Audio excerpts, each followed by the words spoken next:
تاسو به عهد کوئ دا نسوار سر خوړلي ما چوي دا خوشې شی د دې نه بل نشته او زه به راته دم وښیم که نه وښیم درته ښه بس دا دم استعمال کړئ که تاسو نسوار په شونډه کې واچول زه جرم کوم د چرګې سوټه ځان ته مستحضره کړئ دی دم وایي دا ما په دا خوله کې چې کوم شی پروت دی د چرګې سوټه ده هغه دا قسم دی که پکې فرق چې وي تو کې به هغه د مستحضره که که ته ترې ونړې دی نو ټیک ښه زما وروڼو اوس بل او که نه نه په خوله کې هلته قال رسول الله یا دلته کې پکې د غونډس کې ښودرې د سوټې په میاشت کې یا په شل ورځې کې یو ځل صفایي مهم کوو زه په خپله چې دلته کله صفایي مهمې تپوس د طالبانو نه وکئ حضرت صاحب دی وایي ناظم صاحب نن صفایي ده زه په خپله ورسره لاړ شم جارو راوالم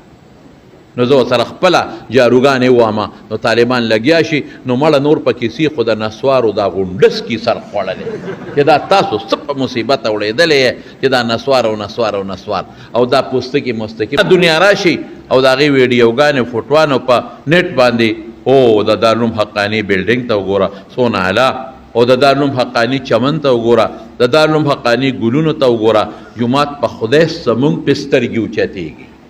مونږ سټ اوچت اوچت کوو داسې داسې کوو چې دارالعلوم حقاني وګوره څونه ښه تصویر راغلی دی چې تا پکې هلته د مالټو د کیلو پوستکي غورځولې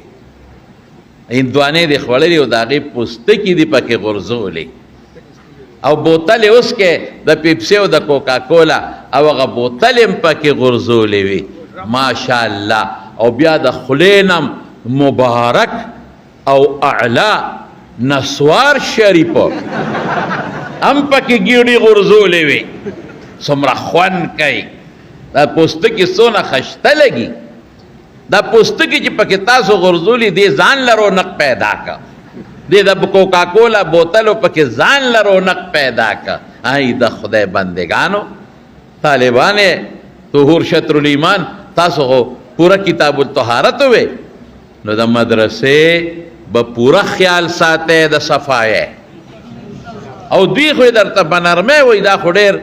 مبارک خلک دی او ستاسو قدر کوي عزت کوي خیر مقدم مرحبا مونږ هم درته وایو خو صاحبه زه خو یو بل سوچ لرم زه خو در باندې جاسوسان مقرروم د خپل طرف نه او کیمرې هم شته خو زه به په د طالبانو کې اوسو جاسوسان مقرروم او که ما ته پته ولګي چې کم طالب په دې چمن کې غول کړي دي دا غول دي که دا غول دي غوله چې کم طالب العلم په دې چمن کې غول کړي دي چې د کیلې هغه پوستکي مې ورله په دا مخ پورې ونه مګر نو ته به یاد وساتې او بس کیمرې وي بس ما ته وښایه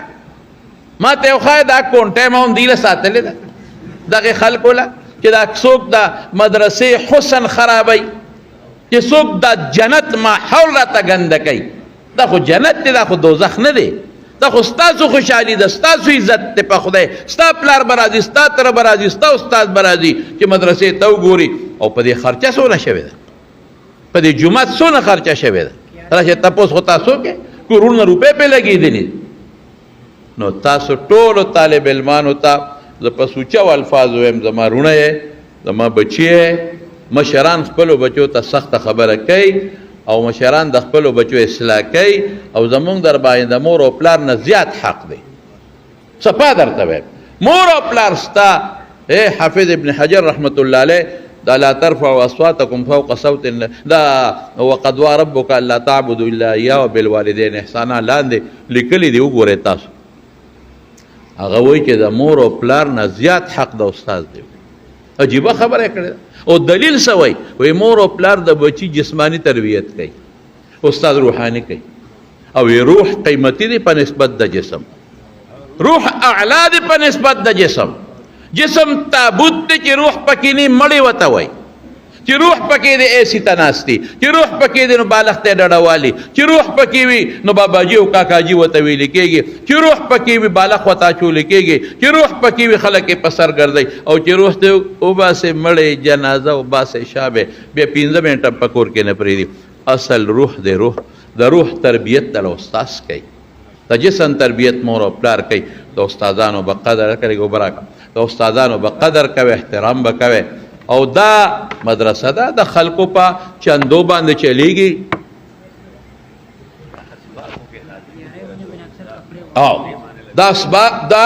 خلکو په چندو چلیږي احتیاط وکوي دوی راته ایثار وي یو ځل صفایي مهم کو زه په خپله چې دلته کله صفایي مهمې تپوس د طالبانو نه وکړئ حضرت صاحب دی وایي ناظم صاحب نن صفایي ده زه په خپله ورسره لاړ شم جارو راوالم نو زه ورسره خپله جاروګانې ووامه نو طالبان لګیا شي